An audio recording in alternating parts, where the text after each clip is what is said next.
Hey everyone, welcome back to the channel. It's your favorite realtor, Dr. Yeti, and I'm back with yet another video. Today we're going to be talking about Atlanta, okay? It says Atlanta women just got the worst news of their lives. Now, let me say this. This is by a creator called O'Shea Duke Jackson. He is a very different type of creator. But I came across this video. I actually watched it, so this is not my first time reacting to it, but I saw this video and I was like, I feel like this would be great for this channel. And also, I'm a realtor based in Atlanta, so this is perfect. Now I'm very curious to see what you guys think about what he has to say. If you guys want me to make more videos like these, let me know in the comments and I'll do so. But listen, I got my popcorn here, okay? I'm ready to get to business. But before we get into the video, don't forget to like the video, don't forget to hit the subscribe button. We are on the road to 500 subscribers. Pew, pew, pew. But anyway, y'all, let's get to 500 subscribers. But if you haven't yet, don't forget to hit the like button, okay? All right, y'all, so let's get straight to the video.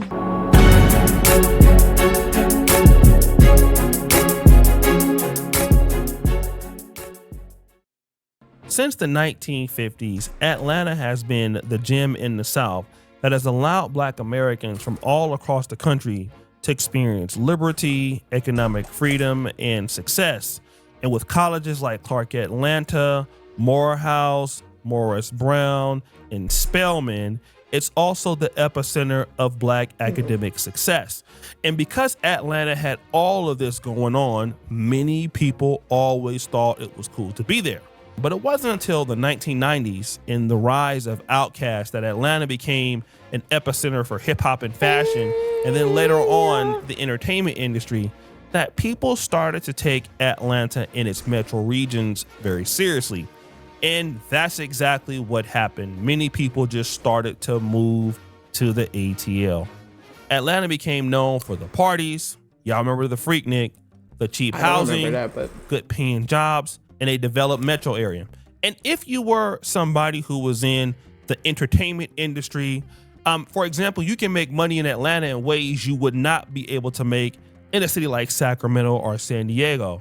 And this, let me say this. Once upon a time, Atlanta was a city kind of like New York or Hollywood, right? Where a lot of people will come here for the opportunities. The only difference with Atlanta is it was cheaper. It was cheaper to live here. Now, but at the time also it was very country back in the day. Even though it was cheaper and there was like CAU, there was Spelman, there's Morehouse, there's all these schools here, it was still a little bit country. They didn't have the skyline that you see in the video right now. So over time, a lot of people have been coming into the city. I moved to Atlanta for a work opportunity. And I stayed, not for that same opportunity, but I stayed because I love it here, and now I'm here. But a lot of people similar to me, or even like trying to get into the entertainment industry, one thing I'll say about the city is that it promotes an entrepreneurship mindset. When I moved here from the DMV, if anyone is from the DMV, I went to Howard, so I went to school with a bunch of people who were like corporate minded, school, you know, education, get your education, and and then get your job and climb up the corporate ladder. That was my mindset. I wanted to job hop until I got to a point where, you know, I was happy with my career. When I moved here, I realized that a lot of people were self-employed. Actors, just business owners, doing their own thing. Literally, if you live in Atlanta, you will see that I'm not even making this up. You can go out on a Tuesday and find something popping to do. I'm not talking like chilling. On a Tuesday afternoon, you will find somewhere where you can smoke some hookah and you see somebody twerking on a table. Okay, that's literally the city of Atlanta. But it's easy to get sucked into the life of Atlanta. It's so easy to get sucked into the life. And that's why if you are coming here with a purpose you have to focus on that purpose because it is so easy to get lost in the sauce. This is what happened. So people came there and they still kept coming and kept coming. Like and me. kept coming. Transplant. Up until I think when you live up north, you have this idea that living in the south is so much cheaper. Like, you hear that, like, you can buy a house in the south, is so much cheaper than the north, and it's only going to get more expensive because people are always moving here. I get it. People will say we full, but I just think rent prices are rising. Like, the cost of living is increasing, whether you move to Georgia, whether you move to Texas. I just think the South is a hot spot, so the cost of living is... Especially the Southeast region. So this lady... I'm going to pause it. Maryland is not really considered the North, but technically it kind of is, right? We're close to Philly. We're close to New York. They consider it the South, but no one in Maryland really considers themselves like Southern. But in Maryland, right, especially like the PG County, like the DMV area, very close to DC, right? Very, very close to DC. The apartments, at least when I used to live there, right? $1,500, $1,600 for a 1-bedroom apartment. That's around the same price here in Georgia, in Atlanta. Right? You can find some apartments in Atlanta for like $1,200, but you have to really look, but they're there, right? But the prices are not cheaper. Like, it's not cheaper to live in Atlanta versus living like in a DMV in an apartment. Now, in terms of buying a house, it's different. You get more bang for your buck here in Georgia. Don't get me wrong. You can get unlucky and buy a property that is not within like what it should look like, but you can find a property in the DMV right now. Like the housing market in the DMV is insane. Like, on average, homes are going like 600 and up, 600K and up. Here in the Atlanta metro area, you're looking at like 400 and up, right? 350, 300, 350, right? I have clients, like I said, that's on average, but I have clients that 200 something like are looking for properties in that price range, and the properties are out there. I promise you they are, right? But the point is that people coming to Atlanta saying that it's cheaper than it is up north, I'm not gonna lie. If she's talking about up north like New York, let's be for real. Boston, living in Atlanta is cheap. Buying a house in Atlanta, like if you wanted to buy a house and you want to live in an area that is like city-like and you can still find something that's affordable, you may not live in Atlanta, but I guarantee you can find it in the surrounding metro area of Atlanta. I promise you. So the cost of living is expensive all over the US, but I'm not gonna lie, like in Atlanta, other than apartment prices, it's actually cheaper. It's actually cheaper to buy a house. And that's probably why my perspective is different when I talk about real estate in the US and how like, oh, it's possible to find a house that's your price point, because I see it all the time. I don't live in Washington State where the average cost of homes is $1 million, right? Like right here in Atlanta, it's half of that. So yeah. Apparently moved from the East Coast to Atlanta, and she's been there for a year. And she thought that the South was cheap, but she's finding out that Atlanta is expensive. Now, this is interesting. Not expensive. Depending on who you talk to. There is nothing more humbling than being a Black girl in Atlanta. The upkeep alone has to be over $2,000. I was at work today and I work at a cafe in Midtown, and the amount of Spelman girls that come in, when I'm telling you Marc Jacobs tote on deck, Telfar bag on deck, fresh French tip nails. This is a lady. Girl, what are you talking about? Being a girl in Atlanta is expensive. You don't have to buy designer stuff. And if you do, you know, like buy a good quality designer stuff, a product that will last you a long period of time. You don't have to get French tips all the time. You can actually do your own nails Like, you live in Atlanta, girl. Do you think it's expensive as a girl living in Atlanta? I don't think it's an Atlanta thing.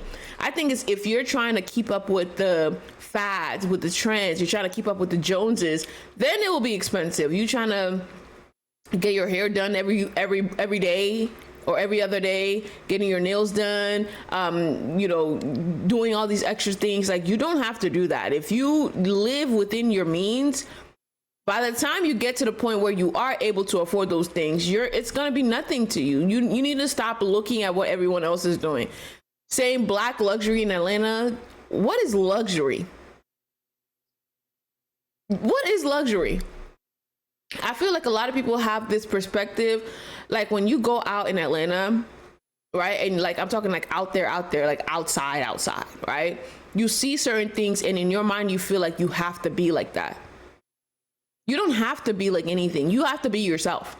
Be yourself.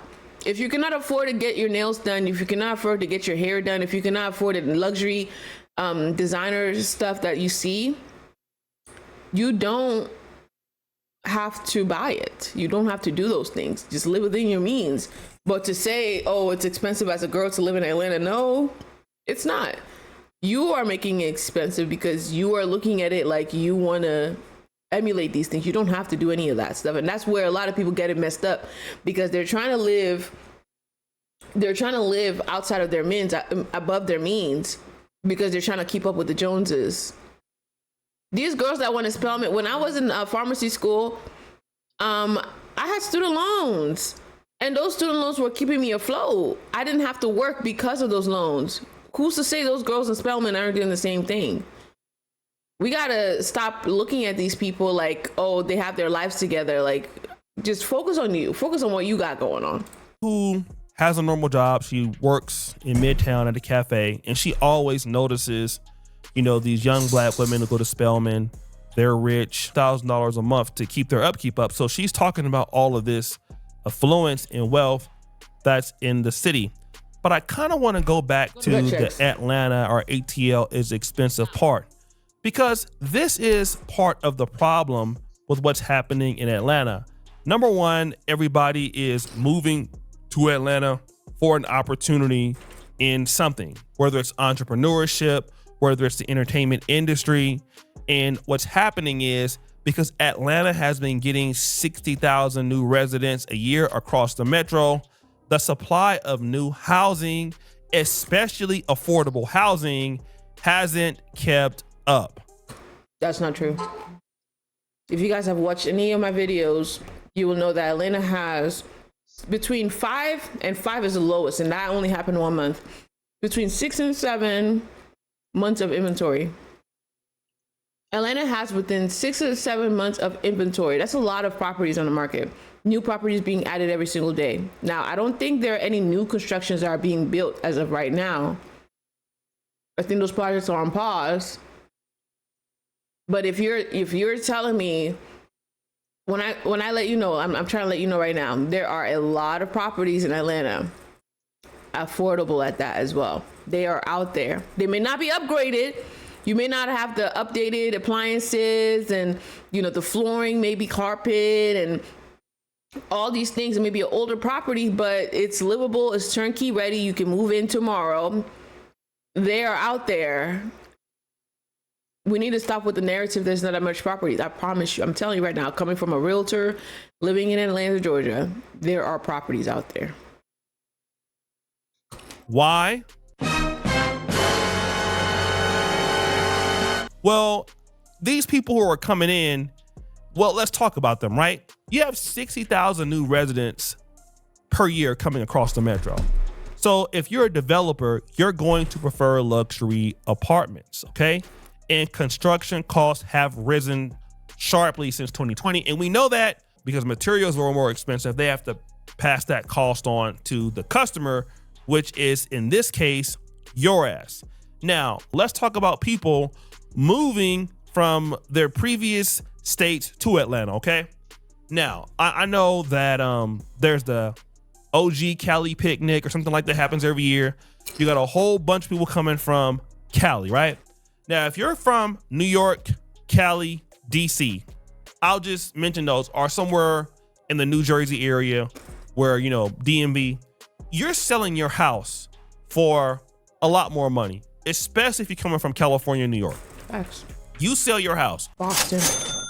You come in buying your house cash, right?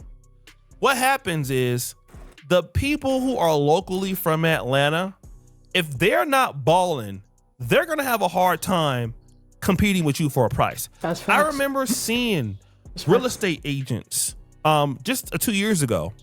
People were overpaying for houses in Atlanta by like $200,000. He's right. And they had money, cash, right? So what happens is it pushes up home prices. And this was happening around 2022 when there was a buyer surge. It was a buyer's market and a flip to a seller's market. And a lot of people from out of town had the money to see, oh, these properties are cheap. I'm going to offer way above asking. And that's what happened. And now they were most likely regretting it. I ain't gonna lie. 2, property taxes. And of course, it pushed up the rental rates. Now, let's get back. HBO Max is available on YouTube. Watch Emmy award-winning TV shows. Welcome to the rental rates, because again, some of these people who are coming in from Atlanta are not from Atlanta. And then you get this. Yes, let's talk about it. So I stay in Atlanta, Georgia. I stay in Midtown. I make $20 an hour and it's still not enough. You need to make 3.5 times the rent. So you basically need to make $40 an hour to live out here. When I went to go look at apartments, the leasing office, a couple of them told me that I can only afford apartments that are $1,100 and lower. And the prices for apartments in Atlanta now are $1,400. So I can't afford nothing. I'm raising my hand like I need to get permission to speak. Oh my goodness. You can find an apartment for $1,100 a month. When I first moved to Atlanta, now don't get me wrong, I didn't move into the city of Atlanta when I first moved here. I moved to a city called Stockbridge, Georgia, which is about 45 minutes out of Atlanta. And I was paying $1,100 a month on an apartment because I wanted to be cheap. And I found an apartment for $1,100 a month. And the only reason I moved into the city was because I got tired of driving all the time, like 45 minutes to 1 hour every time I wanted to come into the city to do stuff. I was making friends and I was working in the city, so it was a long drive for me every time. So for me, it was like, let me just pay for the convenience. And I moved into the city. And mind you, when I moved into the city, my apartment was $1,500 in Buckhead. And this was in 2021. $1,500 in Buckhead. And I'm telling you right now, I don't really do apartment locating. Now, if you are looking for apartment locating in Atlanta, send me a message and I can see what I can do, if I can help you. But I guarantee you, when I moved here to the city, I found my apartment for $1,500. Now, as a realtor, it is still out there. I'm telling you. I'm not even trying to matter of fact, there are apartments that are like $1,400, like genuinely decent apartments. My apartment when I moved to Buckhead was so nice. I forget how many square footage it was, but it was well over 500 square feet. I think it was like 600 square feet. Really big space, at least for me. Really spacious. Really spacious. And it was dead smack in the city. So I said this to say, it's possible. You just have to do your due diligence to find these properties and possibly hire a realtor to help you look for it, or an apartment locator. But they're out there. Or you can rent out a house and get a roommate and share it. Like share half of the, like, let's say it's a 3-bedroom house, but you get one roommate so that you each have your own bathroom. It's possible to do that. Nowhere. Luckily, the apartments that I stay in right now are in the city of Atlanta, and they're based on incomes, but the based on income apartments are all taken up by people that make more than enough to afford other apartments. It's just these are more cheaper, so why not? All right, so this is a lady, she stays in Atlanta, but she admits she is in a low income apartment, all right? She's making $20 an hour and she can't afford to move. Now, the people that are in her apartment are just staying there. They can afford to live somewhere else, but why would they do that when they could just stay there? Okay. Valid. And valid. then let's talk about corporate expansion and new jobs. Now, don't get me wrong. Tyler Perry Studios is there and other people are there too, right? But you also have Microsoft, Google, Airbnb, Visa, MailChimp, Which is increasing the Norfolk value Southern. of They're the properties. high paying tech and Don't corporate forget, jobs, I keep bringing dropping in this higher popcorn. earners into the Atlanta Don't metro forget, area. the FIFA World Cup is happening in Atlanta. It's happening this summer. I'm very curious to see how that affects the prices of homes in Atlanta. I know for sure the property taxes are going to go up, but I'm very curious to see how that's going to affect the cost of homes after this FIFA World Cup is over, because the FIFA World Cup is not a national thing. It's not just, oh, you know, the FIFA World Cup. FIFA is like international. Like people all over the world not only watch the World Cup, but I'm talking like huge fans of soccer, or AKA football. So I can only see how much more. And also I'll keep in mind, Atlanta is working extra hard to make the city prepared and ready for the World Cup to come. Right? So they're building the Beltline is being built. Okay, they're making some infrastructure changes, a lot of constructions that's happening in the city in preparation for the World Cup. So by them doing those things, it's also going to increase the value of those properties as well. So I'm very curious to see how that. So if you want to make more money, goes. you need to be more skilled. But the problem is, the more of these big companies come into an area, all right, the higher these rents are going to be. For example, I live in Kampala, Uganda. And then I have my buddy who lives in Nairobi, Kenya. Nairobi, Kenya has these same companies, Microsoft, Google, Facebook, companies like that are in Nairobi city center, and it's not here. Wait a minute. Did he just censor the Kenya flag? Most likely because it had the spears in it, but that's very interesting. Like YouTube is making people censor that kind of stuff. It's a So flag. the rents are going to be higher in those parts in comparisons to like where I live at, right? Because they can afford to pay it, and if you know that company is not here, that cannot be there. And so now you also have these big time. The Atlanta Beltline has also turned like some of these low cost neighborhoods into hotspot. Like I got a homeboy who bought a house on the West End like 8 years ago. That house is worth a lot more money now, but that was considered low cost neighborhood, the hood. Let me tell you something. People were and still are sleeping on the west end of Atlanta. The west end of Atlanta used to be called Bankhead. And Bankhead was considered the hood. Because it was the hood, rightfully so, it was the hood. And there are still a lot of areas in the west end that's still considered the hood. However, this construction of the Beltline, and if you guys don't know anything about the Beltline is basically a connector of the entire city. It literally is a strip that connects the entire city, goes around the city, and in essence, you are supposed to be able to walk around the entire city, or bike or jog or whatever around the city on this Beltline. It's like a huge walkway. People ride their bikes, people skate, people sell things, people sing. It's like, as people sing, I mean, that's what they do. Random people play piano, people preach the gospel on there. Like, it is literally like a think like of a boardwalk, except in the city. And you see a bunch of restaurants in there. Like, you can stop by, get some tacos, you can get some drinks, you can there's sometimes there'll be random people that'll be doing like salsa lessons. Like, it's really fun. And it's a fun social thing to do. Like, if you don't have anything to do on the weekend, you're like, you know what, let me just go on the Beltline. You'll find something.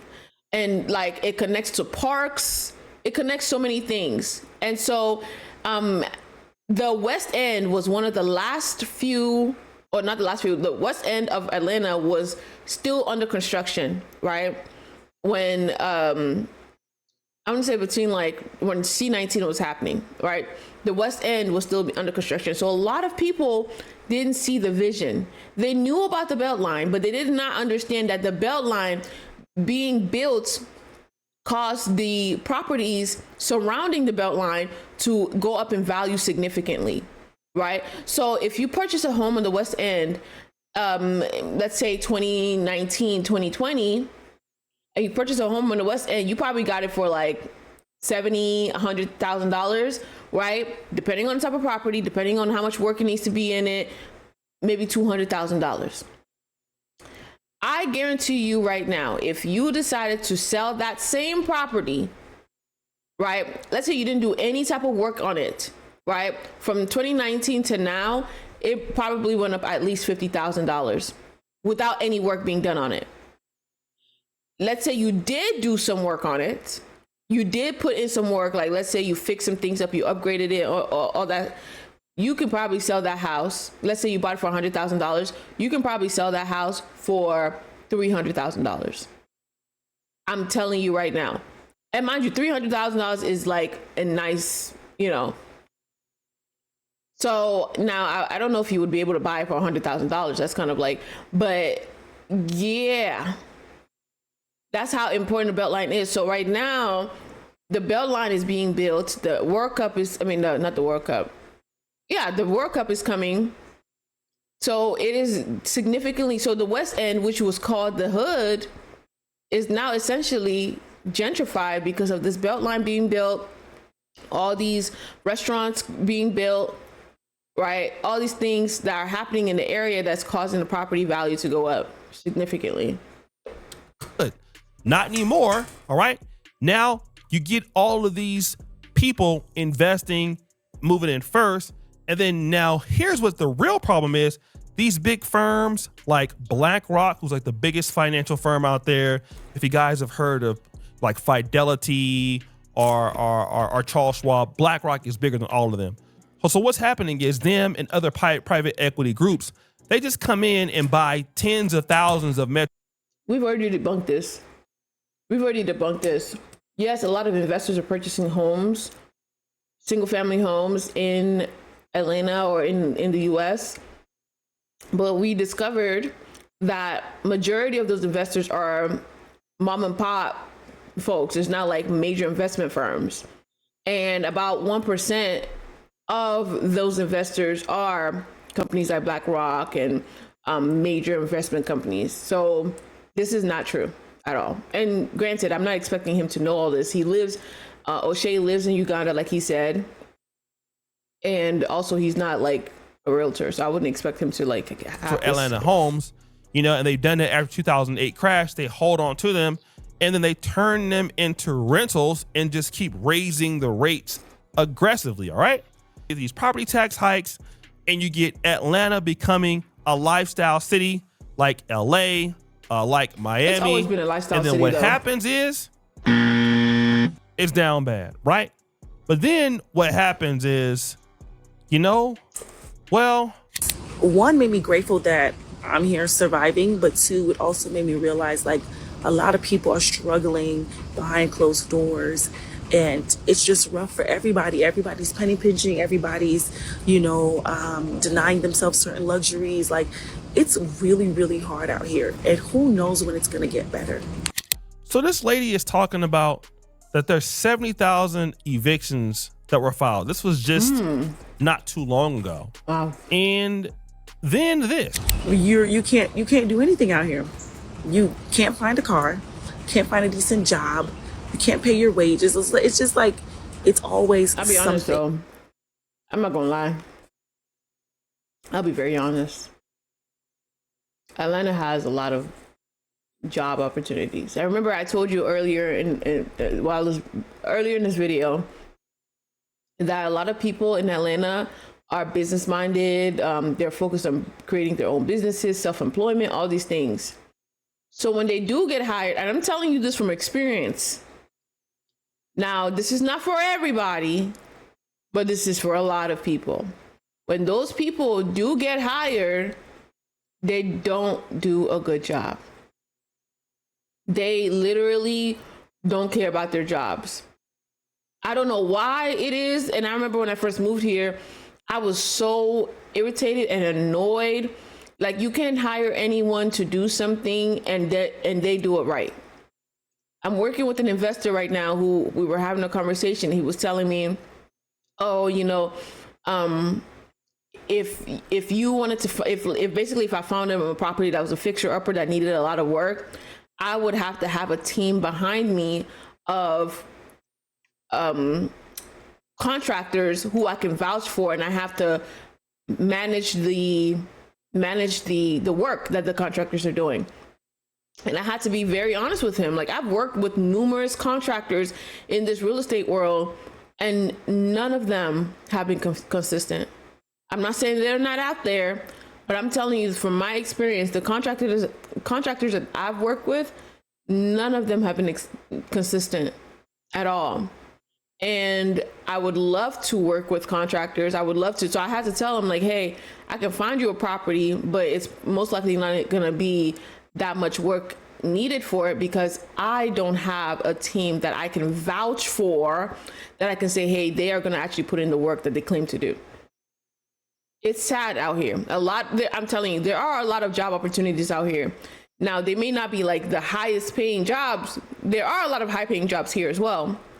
But in terms of like just regular, 9-to-5 jobs, a lot of people don't want to do those jobs. And I think Atlanta should be the last place that anyone should be saying that there are no jobs out there, because there are jobs.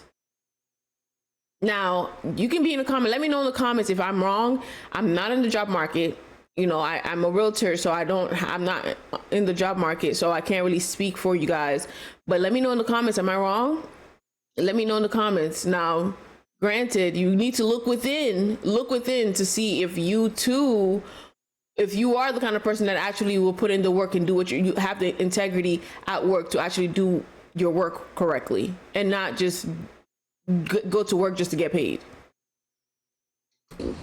She mentions here that it's hard to get a job, hard to get a car, and these rates keep going up. But wait. As an unmarried mother of 3 living in the city of Atlanta, let's go over exactly how much it costs to live. Number 1, you have rent. That's approximately $2,800 a month.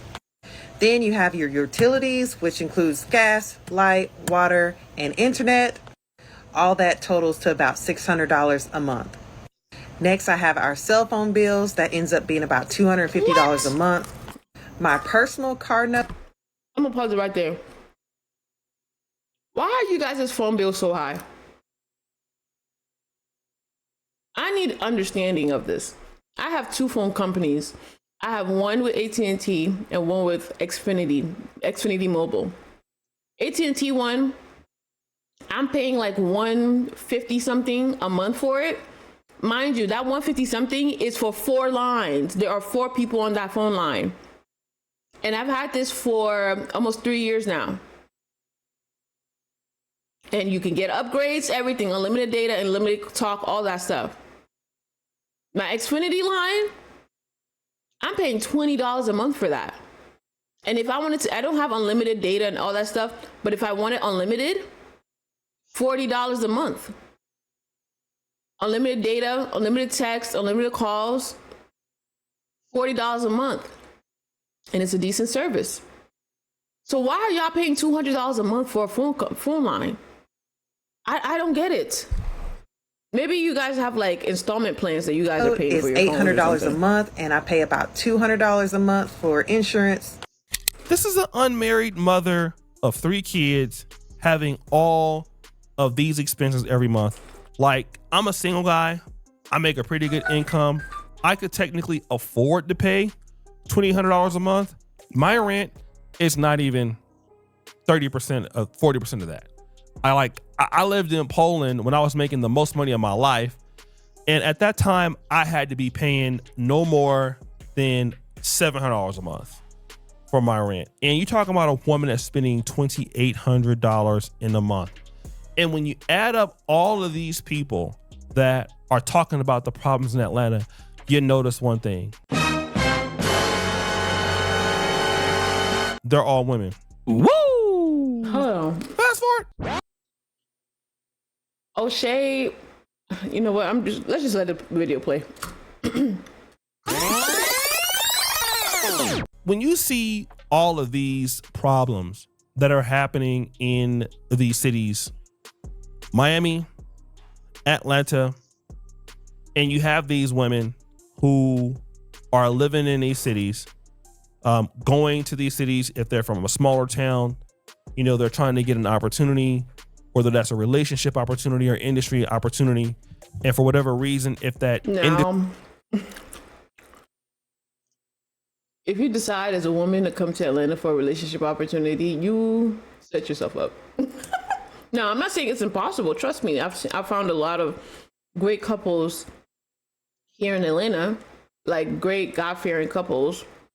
But before I even moved out here, in my mind, I already said to myself, like, yeah, that's not, the plan is not to find a husband out here. Now, God, you know, puts a husband in my path, great. But I don't think anyone should be moving out here for that. Street opportunity doesn't make it, well, then it forces them into, you know, the working class.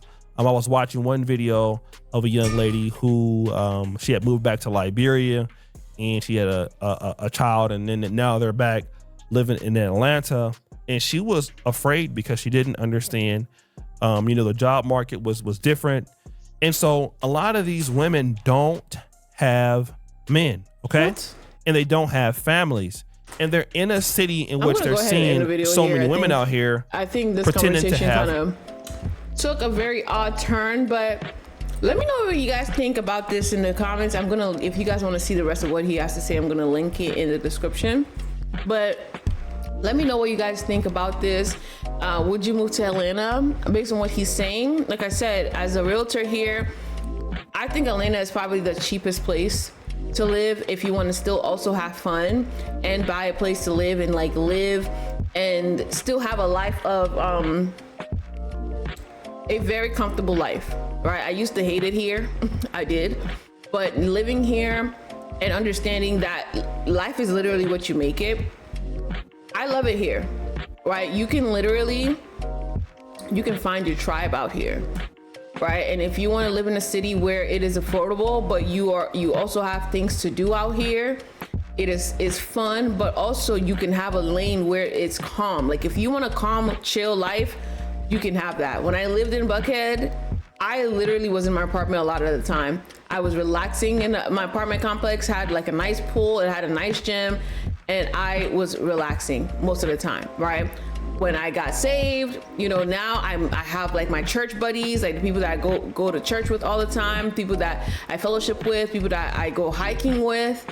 Like Atlanta is like a melting pot. Like when you think of a melting pot, you think of cities like the DMV, so DC, Maryland, Virginia. You're thinking of, well, DMV is not a city, but the tri-state, you know, well, I guess DC is not a state, but the DMV, you're thinking of places like New York, you're thinking of places like even Chicago or even LA, right? There's a melting pot of people, very different ethnicities, different groups of people, different cultures within a city. Atlanta has that. It has a lot of that. And that's why it wasn't that big of a transition for me to leave the DMV and move to Atlanta, because it's very similar. The only difference is the mindsets are a little different. I'm not gonna lie. I've already talked about the business minded versus the corporate ladder. I've already talked about even like dating or things like that, or the cost of homes. I've talked about that. There are some differences. They're not even minor. They are major differences. However, like, would you live in Atlanta? Atlanta is a great city. Atlanta is a great city. Like, I don't know if I would live here forever. I don't know. It's wherever the Lord leads me. But if the Lord says this is where you have to be forever, I don't think I'll be upset, because I actually really enjoy it here. But anyway, would you move to Atlanta? Did any of what O'Shea say deter you, like make you decide whether or not you want to come here? I want to know. I'm very curious to hear what your thoughts are in the comments, but let me know what you think.